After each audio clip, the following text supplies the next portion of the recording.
These are the most underrated decks in Pokemon TCG Pocket right now. Now, if you haven't seen my last couple videos that I posted on the channel, we basically ranked and showed all of the best decks in Pokemon TCG Pocket, meaning all of the most played decks, all of the most successful decks in the first week of Mythical Island since it came out. However, a lot of you guys were commenting below on all of those videos talking about, hey, what about this deck? What about this deck? And these are decks that necessarily weren't seeing a lot of play, decks that necessarily weren't, super common, but decks that still did have a lot of potential, that were really strong and could certainly win you a lot of games. So today we're going to be taking a look at the most underrated decks in Pokemon TCG Pocket. All right, and first up, we're going to take a look at Machamp EX. Now, after Golem won a massive 1,500 player tournament, everybody was really high on that deck, and they kind of realized that a lot of different fighting type cards were really good in the format right now, namely things like Hitmonlee, Marshadow, and Druddigon paired with Druddigon. Druddigon is a dragon type card, but it is really, really strong, and there's a lot of different archetypes and decks that you can build around Druddigon.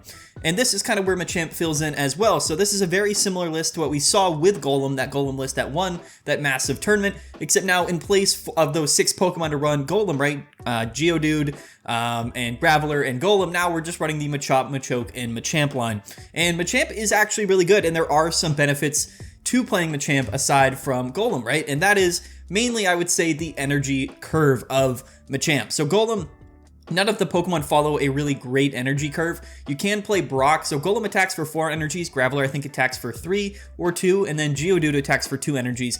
And basically what this means is that you can't really use Geodude, Graveler, or Golem at any point in the battle, at least not effectively, until you have your Golem and it's fully set up with those 4 energies.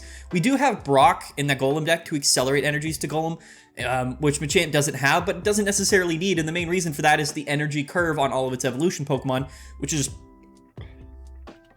actually a pretty significant upside to playing Machamp. It's been the case since Machamp came out. Machop is able to attack Karate Punch for 1 energy, Machoke can do Strength for 2 energies, and then Machamp can Mega Punch, right, for 3 energies. And this is a really nice, kind of energy curve, right? Attack curve, meaning if we're starting with Machop in the active spot and we're going second at least, we can attach an energy and attack with Machop. Next turn we can evolve into Machoke, attach an energy and attack, and so on and so forth. That way it kind of curves a little bit more nicely than Golem, which really can't really be used at all until it's fully set up and you get 4 energies onto it, which is why we would pair Golem with something like a Druddigon to kind of sit in the active spot and stall a little bit. So Machamp has that upside. Now, the other downside to playing Machamp, though, is that it is a EX Pokemon. It has 180 HP, which is more than Golem, but its attack 120 Mega Punch isn't actually as good as Golem, right? So Golem's other attack that Golem has does 120 damage, but it reduces the damage taken on the next turn to Golem by 30, which is really strong. Now, 100 HP means that there's really no Pokemon in the game that's one-shotting us. We are weak to Psychic, but even Mewtwo with weaknesses that one-shotting us, they will need a Giovanni. That is something to note. A Mewtwo EX with Giovanni will one-shot your Machamp. But other than that, most things in the deck, or in the game rather, are just not able to KO your Machamp EX. And 120 is really good. It's also pretty consistent, only 3 energies, right? So it's pretty easy to set up. It allows us to commit some of those additional energies to things like Hitmonlee or Marshadow. The way that this deck functions, the way that you would really want this deck to function, is you want Machamp to be the last Pokemon that you send in. Decks like this that do have a lot of single prize Pokemon that you kind of are building the deck around, things like Hitmonlee, things like Marshadow, you kind of want to use them earlier than later. That way your opponent has to KO 2 single prize Pokemon, and then you can bring in your Machamp EX, which is a really big EX Pokemon, which does cost 2 points if it gets KO'd, but that doesn't necessarily matter if our opponent has already needed to KO 2 Pokemon going into Machamp. If Machamp goes down earlier in the matchup, it can be a little bit difficult because the only other Pokemon that you have to send in would be your Marshadow or your Hitmonlee, which again don't have a lot of HP. They only have 80 HP, and they're a lot easier to KO, right? So that's kind of the strategy. The upside, rather, with Golem, if you're playing Golem, is that you can actually send in Golem, it can get KO'd, and then you could bring in a Marshadow and take a KO, right? Because your opponent isn't taking, 2 prize cards with a Golem. So there's an upside and a downside to playing Machamp in contrast to Golem. However, I do think that this is a really smart way to play it. We can utilize the revenge KO here with Marshadow doing 100 damage, one-hit KOing potentially a Pikachu, which could KO an active Druddigon, which would put it in range anyway with the rough skin, but there's a lot of Pokemon that attack into Druddigon. It's going to do chip damage. Let's just to say your Druddigon does 20 to 40 damage to your opponent's Pokemon. You add in that 120. That's kind of a pretty good number to total up 140 to 160 damage damage will get the KO on many Pokemon in the game right now. However, Hitmonlee is also really good. We've seen this time and time again. A lot of people are trying to counter Gyarados EX, which is kind of considered to be the strongest deck right now in the format. The other downside, or I guess the big downside to Gyarados, is that Magikarp, which you need to play to evolve into Gyarados, only has 30 HP, which is really easily KO'd. Not even from the active spot, but on the bench. There's a lot of Pokemon in the game right now that are able to do damage to a benched Pokemon for a very little amount of energy. Hitmonlee is probably the best example of that. It's a basic Pokemon, 1 energy. We do stretch kick, 30 damage to a bench Pokemon. I mean, this card was literally created to counter things like Gyarados and KO Magikarps on the bench. So I really do like Machamp. I think right now in the format, there's a lot more room for fighting type decks. The main reason for that is because with the large kind of, surge of Gyarados and just water decks in general, with Vaporeon coming out, Misty being sort of just a really prominent archetype, now Pikachu decks are becoming more and more popular, and this Machamp deck has a really strong matchup into decks like Pikachu that otherwise, have had a pretty, Pikachu has a good matchup spread against most decks in the game.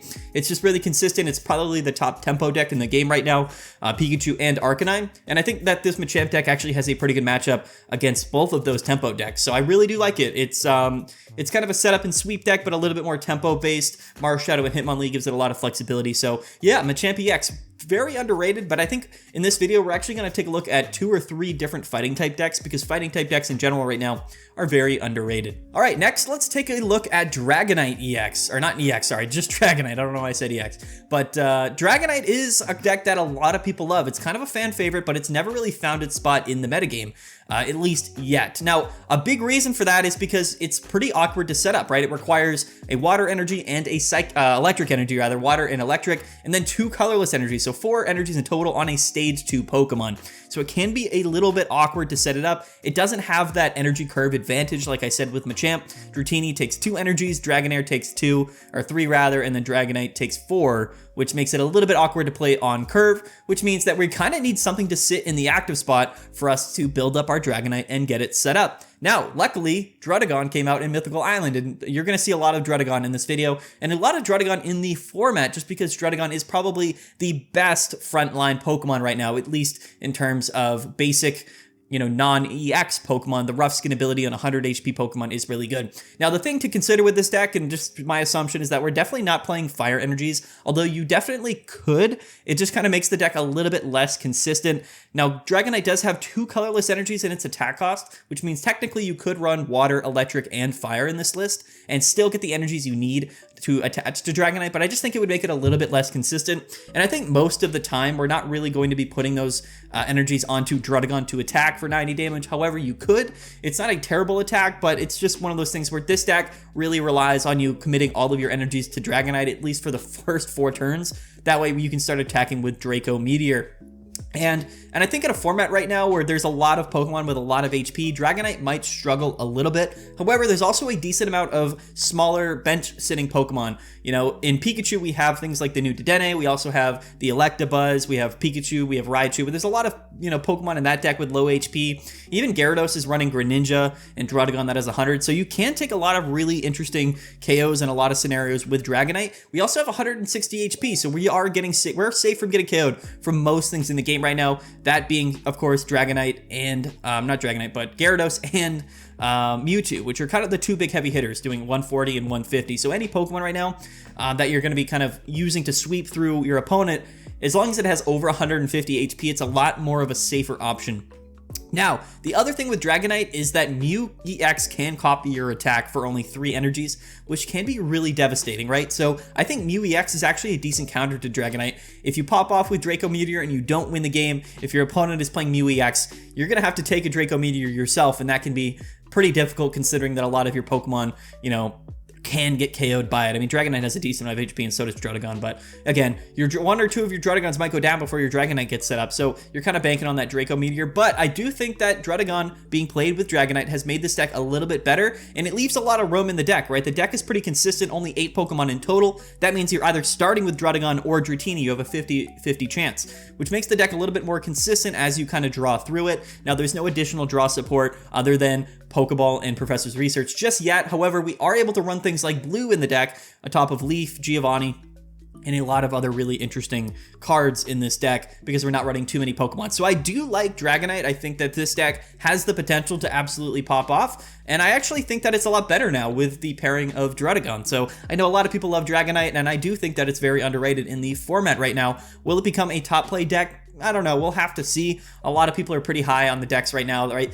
The decks that are being played more than any other decks are probably going to stay in that kind of, in that zone, right? It might, you know, like a Mewtwo might fall from, you know, the most played deck to second or third, but it's not going to tank, right? Neither is Gyarados, neither is Celebi, Pikachu, fire type decks, Arcanine or Charizard. So, and none of these decks that we're showing today are probably super likely to be like in the top 3 of the most played decks in the game, but a lot of those fighting type decks have the chance to become really popular. So it's only a matter of time before kind of the metagame kind of settles down and people kind of figure out what the best fighting type deck is to play and whether or not Dragonite can fit into that particular meta. All right, and here's a deck that I actually love a ton, which is Greninja with Mew EX, but with the new Baheeyem card and the new, or not the new Jinx, but the Jinx from Genetic Apex. And this is a really fun deck. This is a deck that is mainly focused around being a single prize archetype, right? A non-EX archetype. We are running one copy of Mew EX, but again, it's not something that the deck is necessarily focused around. It's focused actually around being an aggro deck with Baheeyem. Now, Baheeyem's a really interesting card. If you don't know what this Pokemon does, we're a stage 1 Pokemon, only 90 HP, but we have the attack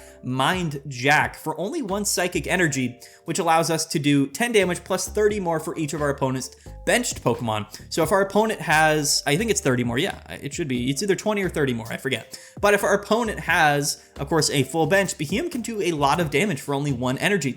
And since it's a stage 1 Pokemon with only 1 energy attack cost, similar to something like a Weezing, basically it allows us to get this thing set up on our second turn. So it's actually a really strong Pokemon going first, which a lot of cards in the game struggle to go first, but Baheeyem doesn't, right? Because if you go first, you can attach an energy, but on your next turn, on your second turn, you can evolve before your opponent can. So we can go to our Baheeyem, it's a stage 1 Pokemon, and then we can attach just 1 energy to it, because that's the first turn they were allowed to attach energies, and we can just start immediately attacking with Mind Jack. So I actually do like Baheeyem quite a bit. It's pretty strong in the metagame right now in terms of an aggro card, and paired with Greninja in the mid to late game, or paired with Jinx to kind of counter something like, you know, a Gyarados or other decks that might be stacking a lot of energy, maybe Golem, for example. We have that potential, but we also have the backup attackers like Mew EX or Tauros, which do require 3 energies. But the other upside that I like a lot about this deck is that it does use Psychic type energies, so we can utilize that Psy-Shot attack on Mew EX as well to do some early chip damage.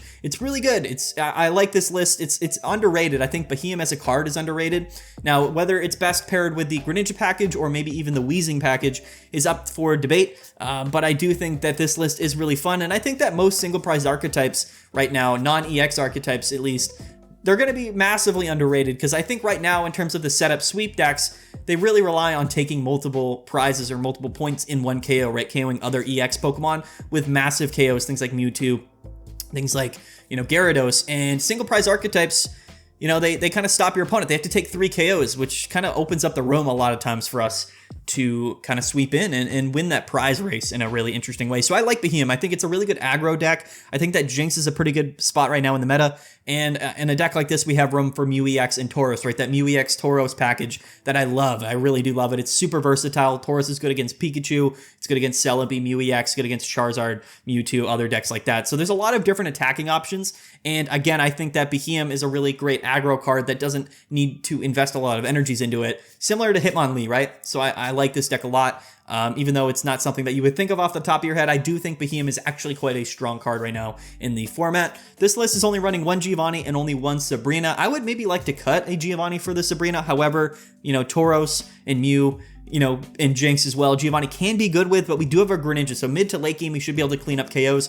If this were my deck, I would kind of cut that Giovanni, run a second Sabrina to strengthen our matchups against things like a Gyarados that we could potentially start KOing on our first or second turn by bringing it up into the active spot with Sabrina. I think Sabrina is a really good counter to Gyarados, that even if they start with Magikarp, they're going to try to get that thing out of the active spot immediately. Sabrina allows us to pull it back in a lot of scenarios in the early game, especially for aggro type decks. An early KO utilizing Sabrina is really good. So I would run 2 Sabrinas in this list, but yes, Baheeyem this Pokemon is really fun, and I actually do think this deck is massively underrated. Okay, speaking of underrated decks, this is one that I really wanted to include. I know Blane's has always been kind of slept on in this format. In my last few videos, I actually talked about how Blane was probably the least viable kind of meta deck, or, you know, as far as the most popular like 10 or 15 decks go, Blane's was kind of at the bottom of that list. The main reason for that is because it's kind of middling in every scenario. There's never really a spot where Blane's kind of fits in. Like, yes, it does have a good matchup against Celebi, but the thing is, like, Celebi's on decline, and Blane's kind of struggles with most other decks in the format. It can do well against other tempo decks like Pikachu, but in general, it's just not as strong or consistent as a deck like Pikachu. But this is kind of a spin on a Blane's deck, which is a little bit more of an aggro version of Blane's. Here, we're playing the new Ponyta and the new Rapidash. No copies of the old Rapidash, and no Ninetales in this deck. We are running one of the new Magmars, which does work with Blane as well, but we're running the new Salandit and Salazzle cards, which are very aggro cards, very similar to Baheeyem in the sense that they're stage 1 Pokemon. Salazzle is a stage 1 Pokemon with an attack cost of only 1. Poison Claws, it does 30 damage, but it also poisons your opponent's Pokemon. So this is a very strong Pokemon to lead up with because it's really good early damage. Poisoning your opponent's Pokemon early on is really strong. 30 damage. We're going to KO things like Magikarp, and then we can kind of come in and take some bigger KOs with the new Rapidash or Magmar. Powered up with Blanes have the potential to do 110, 120, 30 damage, which is really just quite strong. I mean, I think this deck is a little bit more aggro focused than the traditional Blanes deck, which means that, yes, it has a little bit of a better matchup against tempo decks. I still don't know if Blanes is going to emerge as like a top tier deck in the format, but as far as single prize archetypes go, I think that they kind of benefit from being really fast paced and having sort of a more aggro playstyle, which is why I really like this Blanes deck. It actually did quite well. It got, I think, top 10 at a recent tournament, which is really impressive if you think about it. But in the current meta right now, fast paced aggro decks are just that good, and you still have a good matchup into Celebi, which is important. You're still going to be playing Celebis. Yes, like I keep saying, Celebi's going to be on the decline, which it will, but you're still going to see it quite a bit, right? In both in random battles in the game, but also in online tournaments. So no surprise there. But yeah, I wanted to throw this version of Blanes on there because I thought it was interesting, but it's a little bit more faster paced, a little bit more aggro, kind of a different flavor of Blanes, which I really do like. And yes, of course, we had to include a Pidgeot deck. A lot of people commented on my last few videos talking about, oh, what about this version of Pidgeot? What about this version of Pidgeot? And the cool thing that I mentioned earlier with Pidgeot is that there's a lot of different ways to play it because it is a colorless EX Pokemon. We can fit it with a lot of different cards. Now, this is the version that I've chose to show as the underrated side of Pidgeot. I did show the Druddigon, the typical kind of Pidgeot Druddigon package, which is a good deck. I didn't, rank it super high on our tier list, but there are a lot of different ways to play Pidgeot, and today I wanted to showcase the one with Weezing. And this kind of opens up a lot of things with Pidgeot. In fact, this might end up being one of the stronger ways to play Pidgeot EX. And the main reason for that is because I think Weezing right now in this format is exceptionally good. The main reason is because we still have the Koga package, but now we also have a lot more better Pokemon that we can pair with Weezing. That being, of course, before we were running just Wigglytuff, there was no really other great EX Pokemon to pair with Weezing, but now we have things like a Pidgeot EX. You can even run Mew EX and Tauros with Weezing. So there's a lot more options here. And I think Pidgeot makes a lot of sense. And on top of everything that I just mentioned with Koga, but we also have Leaf, which is just another option for us to get out of the active spot with Weezing instead of playing Koga. Typically, you're only going to have 1 energy on Weezing, so it's kind of hard to retreat out. You have a retreat cost of 3, but with the new Leaf card, that allows us to retreat out, not just have to rely on Koga to get out of the active spot. And I think that's really good, and Weezing in general is just a strong card. It always is good against Mewtwo, and Mew EX is kind of, it's still floating around, right? It's in Arcanine decks, it's in Mewtwo, it's in a lot of different decks that you're probably going to end up playing. So I think Weezing is on the up right now, and I think that it's a really good partner with Pidgeot EX. It allows us to stall a little bit, right? Pidgeot, it's a little bit more middling of a card than things like a Mewtwo or a Gyarados in terms of the overall upside.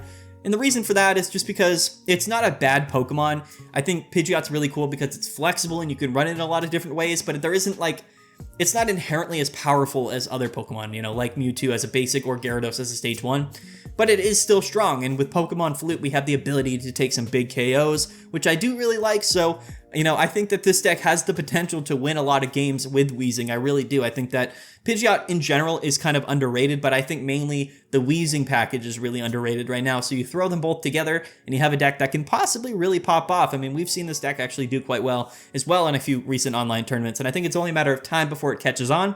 Me personally, I think that the cool thing with Pidgeot is that we can play it with so many different stuff. As the meta evolves, as we kind of see what the top play decks are, you know, we can kind of build our deck around Pidgeot and include other Pokemon that are good in the metagame. We could build a fighting type Pidgeot deck. There's a lot of stuff you could do, but for this video, I just wanted to include the Weezing archetype and talk about Weezing and Pidgeot. So yeah, definitely underrated and a deck that I personally do love playing quite a bit. All right, and what might be actually my favorite deck on the list, which is going to be Mew EX with the new Florges card. We're also incorporating the new Sigilyph card. So we'll talk a little bit about these cards just because I haven't really covered them in any of my videos so far. And Sigilyph is super cool. It's a basic 80 HP Psychic type Pokemon, and it has the attack Spike Draw. Only does 10 damage, but we get to draw a card. Now, we saw something very similar to this with the Meowth from Genetic Apex, but this is just a better version of Meowth, right? It has a retreat cost of 1, it has more HP, and it's a Psychic type Pokemon, which means, yes, it does work with Mythical Slab. It's a Pokemon we want to start with, but we can find it off Mythical Slab, which is really cool. And yeah, it basically is a great frontline attacker for us to do some early damage while also drawing cards in the process, helping us find more of our evolution Pokemon like our Floette and our Florges. Florges is really, really cool. I think it's underrated. It's a stage 2 Psychic type Pokemon, and it's got the attack Bloom Shine for only 2 Psychic energies, which is pretty cheap. It does 80 damage, which again is pretty decent, but we heal, I think it is 20 damage, 20 or 30 from each of your Pokemon, which is actually really strong. It's very similar to Butterfree's effect. Instead of an effect, it's an attack. And 80 damage for 2 energies is pretty strong. The only downside with Florges, in my opinion, is that it has 120 HP, which is a little bit low on a stage 2 Pokemon, even a single prize stage 2 Pokemon. So I personally would have liked to see Florges maybe at the 130, 140 HP range. I think that would have made this card a little bit better, a little bit more consistent. Mew EX, for example, as a basic Pokemon, has 130 more than Florges, but again, this deck is a lot more consistent and faster paced than you might think, with the inclusion of Sigilyph being able to draw cards every turn from the get-go with Spike Draw, and then our ability to draw cards with Mythical Slab and find our evolution Pokemon a little bit quicker. We're basically able to kind of play a more aggro playstyle and get our Florges set up pretty early. We're also able to include 2 copies of Sabrina, again, really good in faster paced aggro decks, and all of the Pokemon in our deck have a retreat cost of 1, which means that we can just use X speed and we don't necessarily have to play Leaf. So I really do like this deck. I think that it's a lot better than people give it credit for. The only downside is Psychic type in general isn't super strong. There's not a lot of Pokemon right now in the meta that are weak to Psychic type. The only Pokemon weak to the Psychic type Pokemon are half of the Fighting type Pokemon, right? Because the other half of Fighting type Pokemon are weak to Grass, like Golem or Marowak. So there's not a lot of Pokemon you're hitting for weakness for with Psychic type. And you are weak to Dark, so Scolipede exists. The Weezing package is floating around in a lot of decks, but I like the aggro playstyle for this. It also is kind of an aggro deck that has a little bit more of a sustained power to it. I think right now in the format, since tempo decks are actually on the rise, decks like Pikachu that do kind of middling damage but do it really consistently over and over again are going to struggle a little bit more against a deck like this that has, you know, some sort of damage mitigation or sustain, right? We're able to heal in this deck. And both of those effects are very similar, right, in their own rights. But yeah, decks that kind of do healing or damage reduction, you know, sustain decks, as you can call them, are going to be really good against tempo decks like Pikachu, which I really quite like. Mew EX isn't useful in the Pikachu matchup, but it's mainly there for other matchups. And Florges, again, it's pretty consistent, and it doesn't require you to attach a lot of energies, right? So we can attach to the Sigilyph, get 2 energies on our Florges pretty easily, and then also set up our Mew EX really easily as well. So I really do like this deck. I think Florges is a little bit slept on. We'll have to see like if there's really room for a deck like Florges in the metagame. But again, the upside with it is that we can kind of play this as a single prize archetype if we really want to, right? We can kind of get into our Sigilyph, start drawing cards. If it stays alive, we can go into our Florges, start attacking, start healing up our Sigilyph. And yeah, so our opponent a lot of times has to take 3 KOs against this deck, which is really strong. And I think that we're going to see that being a little bit more popular amongst decks that do well in the metagame right now. So yeah, shout out to Florges and Mew EX and Florges. I really like this deck list. It's unique, but also very underrated. All right, and here is our last fighting type deck that we're going to take a look at. And this is, again, just an aggro version of fighting type decks. And this is with the new Mankey and the new Primeape. This is funny. It's actually not using the old Primeape. It's using the new Primeape, which I think is really quite interesting. It does 50 damage for only 1 energy, but again, this is really good if we're going first, right? Typically, cards that go first aren't good, or decks that have to go first, they struggle with that. So this deck gives us a lot of options, and that's why it's a really good aggro deck. we can kind of evolve into Primeape and just start swinging. We can just literally start attacking for 50 energies, or 50 damage rather, for 1 energy, just back to back to back. And if we don't go into our Primeape, if we're going second, maybe we can lead off with a Hitmonlee and start poking the bench. And then we have our kind of our lead off attackers, kind of our backup options in Marshadow to revenge KO, or Aerodactyl to just kind of come in and clean up some KOs with a really consistent 80 damage attack. Again, aggro decks, and we're running 2 Sabrinas. We even have room for 2 Giovannis in here, which I really like. And again, all of our Pokemon have retreat cost of 1. So I think, again, I'm going to say this over and over again, but all of these sort of aggro fast-paced decks are going to do really well because tempo decks, and aggro is good against tempo. Aggro can struggle against the mid-range sort of setup long-term decks, the late-game decks, but they are really good against tempo decks. And the best tempo deck right now is Pikachu. So a fighting type, fast-paced aggro deck like this is really strong. It really is. Don't sleep on a deck like this. It may seem a little bit underwhelming. In your eyes, you might say, what is Primeape doing? I mean, 50 damage, is that really a big deal? But it can be, because if you get attack off a turn or 2 before your opponent, there's only so much they can do. 50 damage, 2-hit KOs, a lot of frontline Pokemon in the game. And it's in general just a really strong strategy. We also have Hitmonlee for Magikarp, and then we have Marshadow, which can kind of revenge KO for 100 damage and clean up a lot of scenarios, right? 50 plus 100 from Marshadow, 150 is a lot. I mean, that's enough to KO a lot of Pokemon in the game. And again, if we're focused around playing this deck as if it were just a single prize archetype deck, right? If we don't actually allow our Aerodactyl get KO'd early in the game, then yeah, our opponent has to take 3 KOs. And since we're attacking so much earlier than our opponent, since our pacing is so much faster, it opens things up for us, and it really does win a lot of games. Very underrated deck, a very underrated strategy overall. And I think that, you know, aggro, fast-paced decks, and fighting type decks in general right now, with Pikachu becoming more popular once again, are all very underrated. So it's cool. I wanted to include this mainly because it did do really well. In fact, I think this deck might have won a recent online tournament. But yeah, this new Primeape card, kind of a meme card, but again, way better than you would think. Very underrated. Okay, and yes, we are including Venusaur EX. This is a card that didn't really see any play. It just didn't have any room to shine in Genetic Apex and in the previous format. I think a big reason for that was because it didn't have a lot of frontline Pokemon, right? You could run it with Executor, but then you're just running a lot of Pokemon. The only thing with Venusaur is that we require 4 energies onto it to really do anything. That can be really difficult, right? When Venusaur is set up, it has a ton of staying power, a lot of healing for a consistent 100 damage. We can run things like Erica with Venusaur. It can be very annoying once it's set up, but the setup for Venusaur in general is typically really inconsistent, and it just takes a long time. However, in the format right now, there's a lot of setup decks, right? A lot of decks are kind of playing the stall game while they kind of set up their big sweeper Pokemon. So why not have that Pokemon be Venusaur? Why not play a grass type deck? We have a lot of other tools to pair with Venusaur now that we didn't before. We have the new Celebi EX, which can be a pretty consistent frontline attacker. I mean, there's nothing wrong with literally just sitting Celebi in the active spot, attaching an energy to it for a turn or 2 or 3 turns. Start just kind of attacking with Powerful Bloom, maybe take some early KOs. And on the back line, we're evolving our Ivysaur and our Venusaur. We're evolving into our Servine and our Superior. And then in the late game, if we have our Jungle Totem Superior set up and we have our Venusaur set up, we only need 2 energies on this Venusaur to start attacking for Giant Bloom, which is really strong. It really is. So in terms of kind of an underrated late game sweeper deck, I really do like Venusaur. I actually think it's a lot better than people give it credit for. And it has a very decent matchup into something like Gyarados and even Mewtwo EX, other than Charizard. Charizard still defeats Venusaur pretty handedly. I'm not going to lie.